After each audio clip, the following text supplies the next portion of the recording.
We'll start with a quick synopsis of To Build a Fire. An unnamed man accompanied by a husky walks in the Yukon at 9 in the morning. He's headed for a camp at Henderson Creek.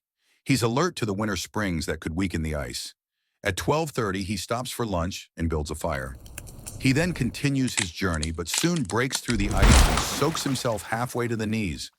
He manages to gather enough wood to get a fire going. Before he can take off his moccasins, an avalanche of snow falls from a tree, putting out his fire. He struggles to build another fire, but his frozen hands and feet make it difficult. A flame catches but soon goes out. He tries to kill the dog and use its body for warmth, but he doesn't have the strength in his hands. He runs frantically along the trail but succumbs to the cold, freezing to death. The husky waits a while, realizes the man is dead, then heads for the camp. Now we'll look at some themes, starting with man versus nature. Nature is a formidable opponent.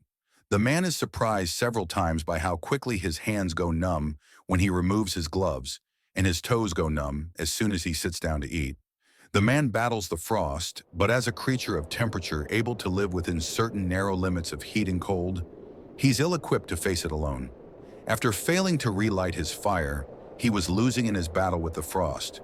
It was creeping into his body from all sides. The man is traveling alone in the brutal cold, despite being warned against this by an experienced traveler. There's a degree of strength and safety in community. When his fire is extinguished, he thinks if he had only had a trailmate, he would have been in no danger now. The trailmate could have built the fire. A lone person is at a marked disadvantage versus the elements. The man's frailty turns out to be no match for the wilderness. His hands and feet are rendered nearly useless by the cold. Unlike the husky, he lacks natural protection from the environment, and he doesn't have the endurance to run all the way to camp when his situation is desperate. The next theme we'll consider is pride. It's the man's pride that allows him to begin his dangerous journey, prevents him from turning back when he realizes how cold it is, and ultimately leads to his death. The previous fall, the man was cautioned by an old-timer not to travel alone at below 50 degrees, but he ignored this warning. After soaking his feet, he recalls this advice and thinks, those old-timers were rather womanish, some of them. Any man who was a man could travel alone. A few hours into his trip, when he could easily turn back, he realizes it's even colder than 50 below. But the temperature did not matter. Obviously, the temperature matters a great deal. His overconfidence blinds him to the danger it represents. A little earlier, the narrator states of the extreme cold, it did not lead him to meditate upon his frailty. Pride warps his perception of his strength. He feels equal to this harsh environment. The man's pride is deep-seated. After the falling snow puts out his fire and his feet and hands are freezing, he thinks perhaps the old-timer from Sulphur Creek was right. This close to death, he still doesn't admit unequivocally, even to himself, that he was wrong. In contrast, the husky's instinct is unclouded by pride.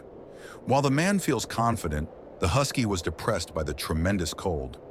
It knew that it was no time for traveling. Early on, the dog walks with a tail drooping discouragement. Even with its natural protection from the elements and superior foot speed, the husky knows they shouldn't be traveling. Now let's look at some examples of foreshadowing.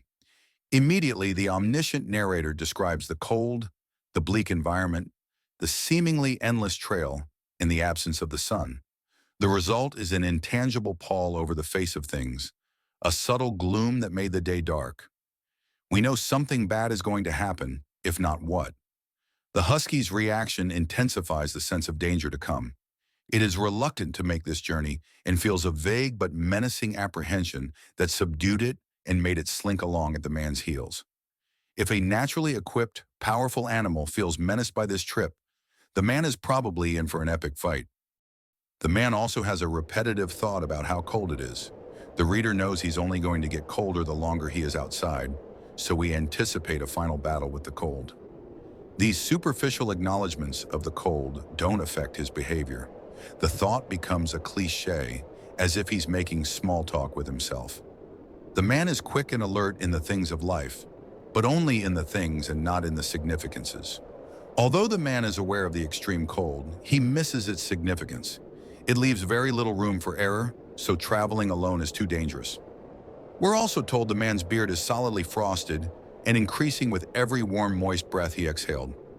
As a person can only take so much frost, and breathing increases the frost, the act of staying alive ironically moves the man closer to death.